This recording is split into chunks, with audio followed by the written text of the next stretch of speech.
ব্যক্তিত্বের সামনে বড় বড় বীরেরা থরথর করে কাঁপত। শিশুরা যখন দেখল খলিফা তাদের দিকেই আসছেন, তখন এক মুহূর্ত দেরি না করে তারা যেদিকে পারল ভয়ে দৌড়ে পালিয়ে গেল।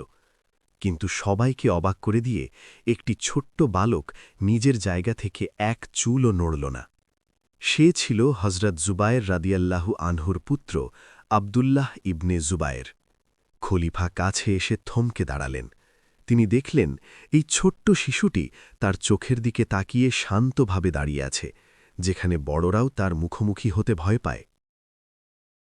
বিস্মিত ওমর রাদিয়াল্লাহু বালকটির দিকে ঝুঁকে জিজ্ঞেস করলেন, হে বালক, তোমার খেলার সাথীরা তো সবাই ভয় পালিয়ে গেল, তবে তুমি কেন পালালে না? তোমার কি আমাকে দেখে ভয় লাগে না?